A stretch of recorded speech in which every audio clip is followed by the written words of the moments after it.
Hi everyone, welcome to Altenew's Garden Love video blog hub, celebrating Altenew's latest release of stamps, dies, and stencils. So today I am going to be creating a mixed media card, and I am going to be using the newly released Dovetail Butterflies stamp set, which you will see later.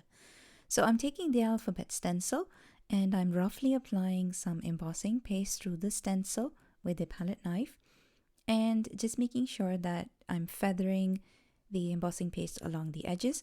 And before the embossing paste dries, I am sprinkling it with crisp white embossing powder. Now, because the embossing paste is wet, this is what the embossing powder will stick to, and then you can heat set it.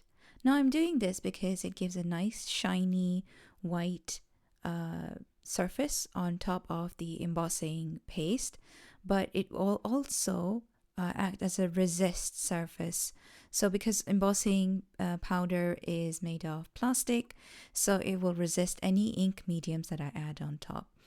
You can do this without the embossing powder as well, but keep in mind that texture paste will absorb any inks that you add on top.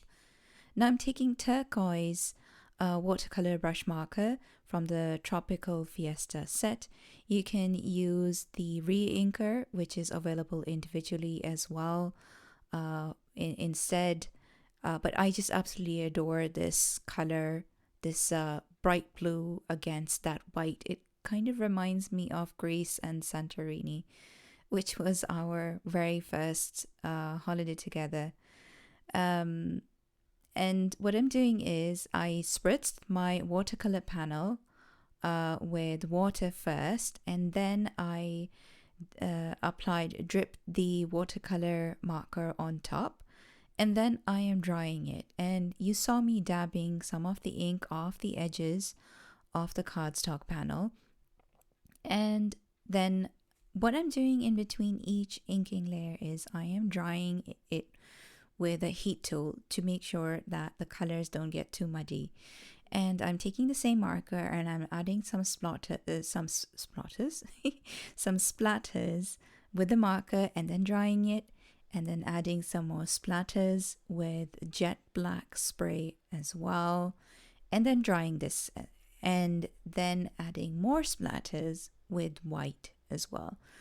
This is optional, but I really love adding splatters. I think it adds a lot of interest to a design, and it encourages the eye to move all over the page as well.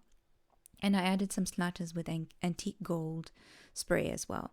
Now I'm working on top of a surface by a company called Grafix. This is called matte Dura-Lar, and I'm going to be heat embossing on this. So it's a synthetic film, almost like very thick parchment paper, but it takes heat very well. So it's quite heat resistant, which means I'm going to be doing some heat embossing on top of it as well.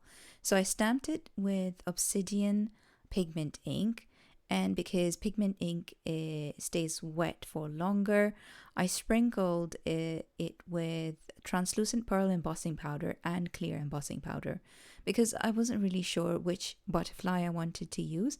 I ended up using the translucent pearl embossing powder because it had a nice subtle shine.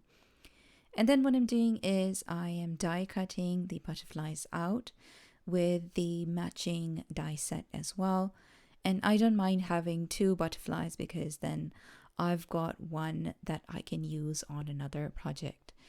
This is something that I love doing for my projects when I have all of my supplies out. I love making extras. Then that means that I can quickly make another project if I want to do without having to take everything out all over again. And then what I did was I stamped the sentiments from the same Dovetail Butterfly set.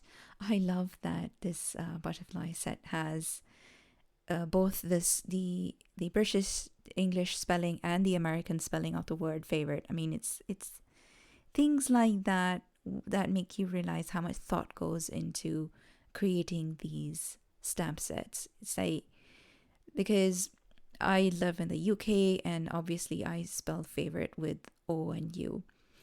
And once I fussy cut out my sentiments, I'm using some spider web ribbon, which I usually keep a large roll of, to add just some slight texture behind my butterfly.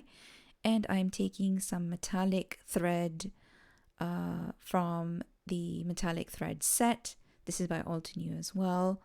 And then just making a little nest with the thread, and then putting a blob of clear drying glue there, so that when I press the butterfly down, it will secure the ribbon as well as the string. I'm putting some foam tape down, which was also newly released, behind the butterfly, just hiding it behind the black spots so that it doesn't show up. And my glue is clear drying, so once it's dry, it won't show up at all. And here I am sticking down my sentiments towards the bottom of the card panel. And that's basically my card finished. All of the products that I've used will be linked in the description box below. And the designer that you need to go to next will also be linked in the description box. There are some fantastic prizes. If you leave comments on all the designers who are taking part, you might get an opportunity to win some fabulous prizes. Thank you so much for joining and for watching my video. I hope that you enjoyed this technique and that you give this a go. Thank you so much. Take care and have a great day. Bye.